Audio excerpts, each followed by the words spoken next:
नमस्कार, बहुत बहुत स्वागत है आप सभी का अनअकैडमी में। मेरा नाम है अतुल जैन। पश्चिमी एशिया में जो पिछले काफी समय से युद्ध की संभावनाएं बनती आ रही थी, जो अमेरिका और इजराइल एक तरफ और ईरान दूसरी तरफ, इनके बीच में पिछले काफी समय से जो धमकियों का सिलसिला चलता आ रहा था, जहां पर हमको बार बार लग रहा था कि युद्ध शायद अभी हो सकता है या कभी भी हो सकता है, वो सिलसिला आज आखिरकार अपने कंक्लूजन पर पहुंच गया, जब ईरान की राजधानी तेहरान में इजराइल ने प्रॉपरली आधिकारिक तौर पर मिसाइलों से हमला कर दिया। तो आज सुबह क्या हुआ, तेहरान में जो वहां के सबसे बड़े नेता हैं, वहां के सुप्रीम लीडर हैं अयतुल्ला अली खमेनी, उनके आवास के आसपास और उनके दफ्तरों के आसपास मिसाइलों से हमला किया गया। और इसके साथ ही इजराइल ने इन हमलों की पूरी तरह से जिम्मेदारी ले ली। इजराइल ने इस बात को आधिकारिक तौर पर शुरुआत में स्वीकार किया कि ये हमले उसने ही किए हैं और वो ईरान पर पूरी तरह से एक हमला कर रहा है। कुछ देर बाद यह खबर भी आई, अमेरिका ने भी इस बात को कंफर्म किया। अमेरिका ने कहा कि इन हमलों में वो भी शामिल है और वो और इजराइल मिलकर जो है अब ईरान पर हमला कर रहे हैं। और ईरान पर जो है, ईरान के साथ जो एक लंबे समय से इनका विवाद चला आ रहा है, इस बार वो इस विवाद को सेटल करना चाहते हैं। ये मामला क्या है, ये हमले क्यों किए गए और ये किस हद तक जा सकते हैं, इनका क्या परिणाम निकल सकता है, ये आपको अगले 5 मिनट में समझा दूंगा। लेकिन उसके पहले ये एक बार आपको बता दूं कि अगर आप अनअकैडमी के माध्यम से अपनी तैयारी करना चाहते हैं तो हमारा सब्सक्रिप्शन जो है वो 19,000, ये क्या हुआ, हाँ, हमारा सब्सक्रिप्शन जो है वो 19,999 रुपए का आपको मिल सकता है अगर आप अतुल जैन कोड लगाएं, जो कि बेसिकली मेरा नाम है। अगर आप अतुल जैन कोड लगाएंगे तो आपको ये सब्सक्रिप्शन 19,900 का मिल सकता है। इसमें अभी वैलिडिटी जो है वो भी दोगुनी की गई है और ये सारा जो ऑफर है ये केवल आज रात तक के लिए है। ये ऑफर केवल आज रात तक के लिए वैलिड है।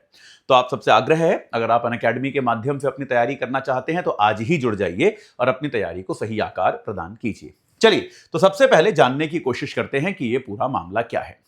देखिए, ईरान और पश्चिमी देशों के बीच तनाव जो है वो कोई पुराना नहीं, वो कोई नया नहीं है, वो बहुत पहले से चला आ रहा है। बहुत समय पहले से ईरान की जो नाभिकीय शक्तियां हैं, या ईरान पर आरोप यह लगता रहा कि यह नाभिकीय हथियारों का विकास कर रहा है, जबकि ईरान का बहुत लंबे समय तक यह कहना था कि हम नाभिकीय हथियार नहीं बना रहे हैं, हम जो भी न्यूक्लियर एनर्जी बना रहे हैं वो हम शांतिपूर्ण तरीके से, यानी कि बिजली बनाने के लिए उसका प्रयोग कर रहे हैं। राष्ट्रपति बराक ओबामा के टाइम में अमेरिका ने ईरान के साथ एक संधि भी करी थी, जिसमें ईरान ने यह कहा था कि जो IAEA है, यानी कि अंतर्राष्ट्रीय नाभिकीय ऊर्जा का जो नियामक है, वो जाकर ईरान में उनके न्यूक्लियर सेटअप का पूरी तरह से इंस्पेक्शन कर सकता है, जांच पड़ताल कर सकता है और देख सकता है कि किसी भी तरह के हथियारों का निर्माण नहीं किया जा रहा है। जब डोनाल्ड ट्रंप की सरकार पहली बार आई थी तो ट्रंप सरकार ने इस डील को, इस समझौते को रद्द कर दिया था। ट्रंप सरकार ने कहा था कि वो ईरान पर विश्वास नहीं करते, लेकिन उसके बाद चूंकि ट्रंप अगली बार इलेक्शन नहीं जीते, बाइडेन की सरकार आई, तो ईरान के साथ संबंध जो है वो एक बार दोबारा से शांति की दिशा में आगे बढ़ गए। प्रॉब्लम शुरू होती है 2023 से एक बार दोबारा, जब 2023 से पूरी तरह से इजराइल और हमास के बीच युद्ध शुरू हो जाता है। ये वाला युद्ध तो आप जानते ही हैं, जिसको हम गाजा युद्ध के नाम से जानते हैं। ये जो गाजा युद्ध जो है, ये आपका इजराइल और हमास के बीच था। हमास एक वर्ग था जिसका गाजा पर शासन था, जिसका गाजा पर शासन रहा है पिछले काफी समय से। हमास एक समूह है। एक समूह के तौर पर हमास जो है वो वास्तविकता में उसको ईरान का पूरा समर्थन प्राप्त है। यहां पर यह याद रखिएगा कि आपका जो वेस्ट एशिया क्षेत्र है, इसमें 3 ऐसे बड़े संगठन हैं जो अक्सर पश्चिमी देशों को, खास तौर पे अमेरिका को और इजराइल को परेशान करते रहते हैं। और इन तीनों संगठनों के पीछे ईरान का ही हाथ माना जाता है। यह माना जाता है कि इनको हथियार, इनको फंडिंग, इनको ट्रेनिंग, सब कुछ ईरान दे रहा है। कौन कौन से वो 3 संगठन हैं? पहला तो हमास हो गया, आप जानते ही हैं। दूसरा हो गया लेबनान में, दक्षिणी भाग में, लेबनान के साउथ में जो हिजबुल्लाह नाम का संगठन है वो। और तीसरा जो होती, आपके यमन में जो होती विद्रोही हैं वो, जो कि अक्सर अंतरराष्ट्रीय समुद्र मार्ग को बाधित करते हैं। तो ये तीनों संगठन जो हैं, ये कहा जाता है कि ये H से शुरू होने वाले, ह से शुरू होने वाले तीनों संगठन, चाहे हमास हो, चाहे हिजबुल्लाह हो, चाहे होती हो, इनको समर्थन किसका है? इनको समर्थन ईरान का है। ये ईरान द्वारा ही फंडेड है।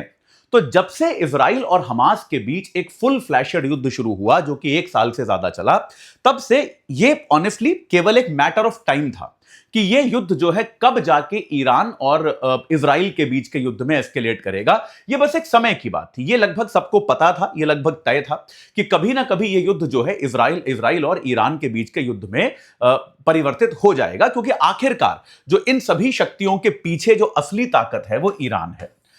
अलग अलग समय पर कभी मिसाइल के जरिए थोड़े बहुत हमले, कभी कहीं काउंसुलेट पर हमले, इस तरह की घटनाएं होती रहीं। लेकिन अब से कुछ महीने पहले क्या हुआ, जब ईरान में वहां की जनता ने वहां की सरकार के खिलाफ विद्रोह कर दिया।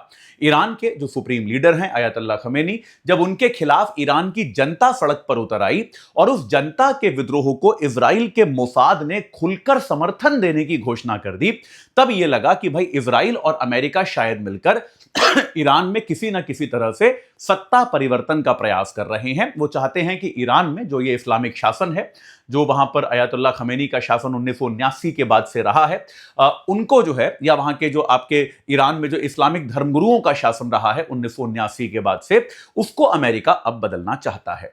धीरे धीरे भाई, आपको याद होगा, आपको मैंने पढ़ाया भी था कि जब आज से कुछ महीने पहले ईरान की जनता विद्रोह कर रही थी, तो अमेरिका ने, डोनाल्ड ट्रंप ने यह कहा था, अमेरिका की सरकार ने यह कहा था कि वो ईरान के नागरिकों के साथ है।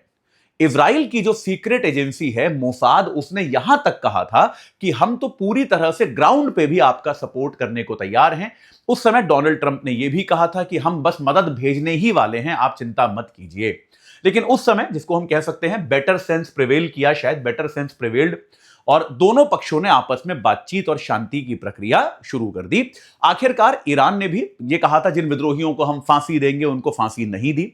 अगर ईरान फांसी देता तो शायद अमेरिका उसमें इंटरफियर करता, दखल देता, लेकिन ईरान ने भी ऐसा कुछ नहीं किया।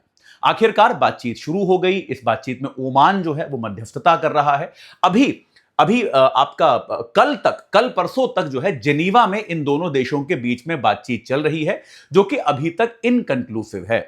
अभी 1-2 दिन पहले राष्ट्रपति डोनाल्ड ट्रंप ने यह कहा कि भाई वो इस बातचीत से पूरी तरह से संतुष्ट नहीं है, ये बातचीत जो है इससे वो खुश नहीं है, लेकिन ये उन्होंने तब भी नहीं कहा था कि वो डायरेक्टली हमला करने वाले हैं। और ऐसे में आज सुबह एकाएक हम क्या देखते हैं कि इजराइल ने ईरान पर पूरी तरह से खुलकर हमला कर दिया। इस हमले के साथ हम क्या देखते हैं कि अब अमेरिका भी इस हमले में शामिल हो गया है। अभी अभी जब मैं इस लेक्चर को रिकॉर्ड करने आया तो उसके जस्ट पहले क्या हुआ, एक अमेरिका की तरफ से डोनाल्ड ट्रंप का वक्तव्य आ गया है। उन्होंने ये कहा है कि भाई ईरान जो है वो पिछले 47 सालों से, यानी कि बेसिकली जब से वहां पे अयतुल्ला का शासन है, पिछले 47 सालों से अमेरिकी नागरिकों को प्रताड़ित करने की कोशिश कर रहा है। ईरान लगातार यह कोशिश करता रहा है कि पिछले 47 साल से अमेरिका को किसी न किसी तरह से नुकसान पहुंचाया जाए। लेकिन यह बात जो है ये एकदम स्पष्ट है कि ईरान जो है इस मामले में, इस मकसद में अब हम ईरान को सफल नहीं होने देंगे। तो यह बात स्पष्ट है कि जिस स्तर पे अब यह आक्रमण किया गया है, यह आक्रमण अभी जल्दी रुकने वाला नहीं है, ऐसा माना जा सकता है। और साथ में यह भी अभी नहीं स्पष्ट है कि ईरान इसकी जवाबी कार्रवाई क्या करेगा। अभी तक ईरान की तरफ से कोई स्टेटमेंट नहीं आया है। ईरान ने यह बिल्कुल भी नहीं कहा है कि वो कोई जवाबी कार्रवाई करेगा या वो बातचीत की प्रक्रिया को ही आगे बढ़ाएगा।